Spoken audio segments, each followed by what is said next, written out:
Mark was trying to control her more and more.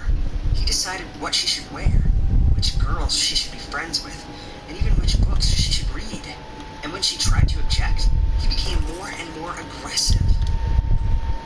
When he hit her for the first time, she was ready to leave him, but he didn't want to let her go. He became so nice again and asked for forgiveness, promising that everything would change. Nothing changed. As soon as Mary thought that everything was back to normal, Mark started to tighten his grip, and everything turned out bad again. Mary tried to leave him, he wouldn't let her go, and the story repeated again, and again, and again. At the end, Mary no longer understood what was going on and what she felt toward Mark. Whether she loved him or whether she was afraid of him. She kept telling her parents that everything was great and that they were going to get married, until her older sister, my mother, noticed the bruises on her hands and demanded that she tell her the truth. My mother helped tell Mary to get rid of her abuser. They went to the police, and Mary got a court order to keep Mark away from her. But Mary never got over this relationship. Neither pills nor psychologists could help her. Since then, she's been afraid of being in a relationship and has stayed single forever. I was shocked, and as we went home, I was thinking about Emma, her mother, and Mark. I started to realize that he hasn't changed at all. I remembered that Emma's mother was wearing a long-sleeved shirt, probably to hide the bruises from her husband's hands. I remembered how both she and her daughter meekly agreed with him. I also remembered how Emma was scared of being home late, even by like a minute. She was scared to death. I have to confess that when I went out with Emma the next time, I conducted a cruel experiment. We went to the coffee shop where I used to always order a blueberry dessert for her. I thought she liked it, but now I wasn't sure about anything. When we sat at the table, I asked, "The usual?" And she nodded, smiling. "No," I said. "Now it's time for you to try something different. I'm gonna get you hot wings." "That's fine," said Emma, and her smile became pitiful. When our order was served, I got up and said, "I changed my mind. We're leaving." Emma got up and took her handbag with no objection. Her smile stayed there, as if it were nailed to her face. It was scary. "Does your father really love it all?" I asked her in a shocked voice, and at that moment, she finally stopped smiling, and I could not hold myself back anymore. I told her everything I learned about Mark and my Aunt Mary. Emma listened to me without even looking at me. Somewhere deep in my heart, I was hoping that she would say that it was all wrong, that her father was not like that, but she just kept listening. But when I told her that her and her mother have to do something in order to change the situation, and that I was ready to help them, Emma changed. She literally screamed at me that I had no right to interfere with their life, that they were both happy, she and her mother, and that her father just had a stern temper, and if they started to complain, it would ruin his career. I could not believe my ears. I just looked at her in silence with eyes wide open and finally asked, "Is your mother willing to go through all this humiliation and abuse because her husband earns good money?" Emma answered, "You just don't understand." And I swear, she said it with contempt for me. Well, Emma was right. I really don't understand these things. That's why we broke up. I can't say it was easy for me. Hello, my name is Harry, and I was caught by the police, and my father was one of the policemen who caught me. My mom left us when I was 5, and I've only seen her several times since then. I'm 16 now, and this whole time I've lived with my dad. He was and still is a policeman, and a very good one at that. I was very proud to say that my dad was a police officer when I was a kid, but I realized that it wasn't as cool as I thought it would be. He would always come home late and just watch TV. Every time I tried to talk to him, he would barely answer. More often, he would say 2 words like, "Yeah, okay." And that was it. Like, if I would ask him to help me out a little bit with my homework, he would say, "Figure it out yourself. I'm tired." By the age of 15, I kind of stopped talking to him because there was no point in it. He wasn't wasn't interested in anything that was happening in my life, but it definitely had its advantages. I could basically do whatever I wanted because he was never home. I could invite my friends over or go hang out with him at any time. Recently, my friend Jason got his driver's license, and his parents bought him a used car. We live in a smallish town, so it was awesome to have a car. Now we didn't have to walk everywhere.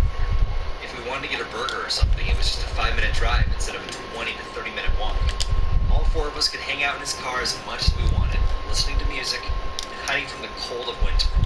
We loved this car. I also started learning to drive a little, usually on the outskirts of town.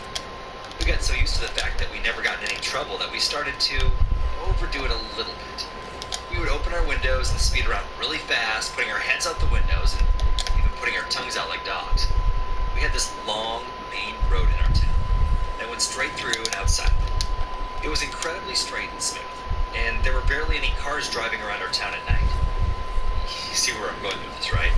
Once, Jason drove through it at full speed, and it was awesome, especially with the right music on. We were shouting and cheering all the way through the drive, and I begged Jason to let me do it myself one night. Finally, after weeks of begging, he finally said yes, although he really didn't want to let me do it. We drove outside of the city, and I took the wheel. My heart was pumping. I started the car. Soon, we were driving at full speed, with the windows open, feeling the wind, and shouting as usual. Even Jason got chill after a while and began to just enjoy the ride. But then, in an opposite lane, there was a police car. We flew past it, but then we heard the sound of a police siren and saw police lights behind us. I panicked and started to slow down. Jason got very nervous, saying, "What are you doing? Don't slow down." "What do you mean don't slow down?" I asked. Jason continued, "If my parents find out about this, they will take away my car, and I don't know what else. Just drive." I couldn't believe it. I tried to say that this was incredibly illogical and that we would probably get into even more trouble, especially if it was my dad. But Jason and the other guys continued to shout, "Drive!" So I did. I sped up and turned our car into one of the smaller streets, and then I slowed down again because there were a lot of cars behind me. Jason got nervous again and said, "Dude, get out of the driver's seat. Let me drive." I did what he asked. We got out of the car in order to change seats. All of us were scared, and we kind of knew that we were doing something really stupid. But we had no choice but to commit to it. As I'm sure you've already figured out, our daring escape didn't really work out in the end. A police car stopped behind us, and 2 policemen got out of it. Of course, one of them was my dad. He looked at me, and I looked at him. I saw anger in his eyes, although he tried to remain calm. For some time, we just looked like that at each other. Nobody's saying anything. I started, "Dad, I can explain." We were told to wait in the car, but our windows were open, so we heard what they were saying. The other officer said, "Come on, they're just kids. Let's just give them a warning so they won't do it again." My dad said, "They have to learn responsibility." So all my friends' parents were called. Jason's parents took away his car, but otherwise we were basically given a speeding ticket, and we were sentenced to several hours each of community service, where we had to clean up our park and stuff like that. I apologized to Jason, and we were able to laugh about it later. The fact that we tried to drive away was mostly ignored because it was our first offense. But it got very awkward with my dad. He wouldn't let me go anywhere and was watching me more closely than usual. So like from 100% stern to 150%. I was angry at him and even stopped saying hello to him. It was worse than it was before. One evening when he was off work, he came to my room and said, "Get dressed, let's go." I asked why, but he didn't answer. I was very scared of what he was going to do next. I couldn't even argue or try to argue because his face was very serious. I got dressed and sat in his car. We drove in silence.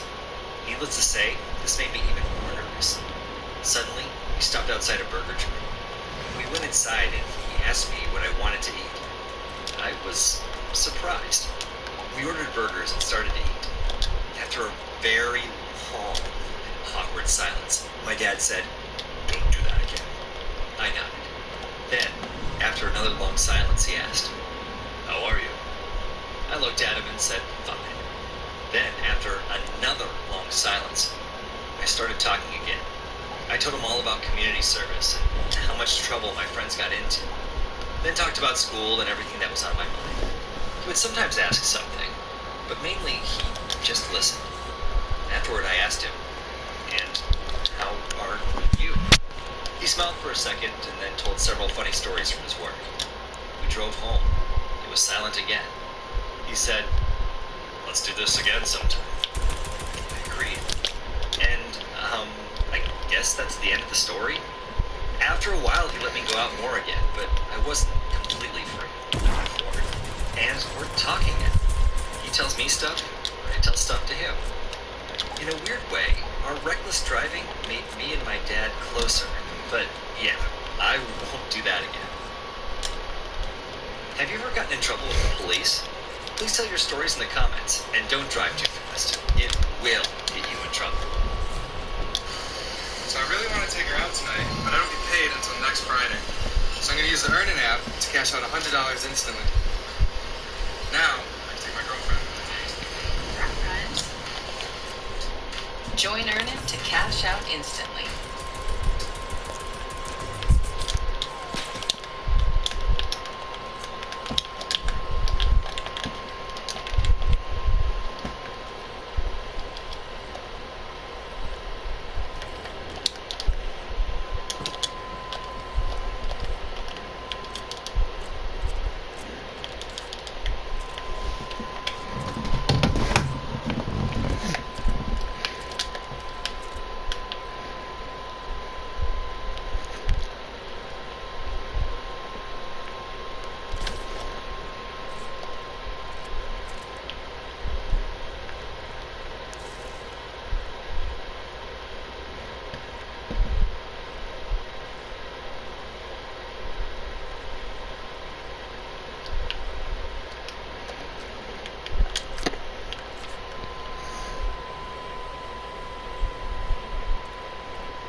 Fuck hell.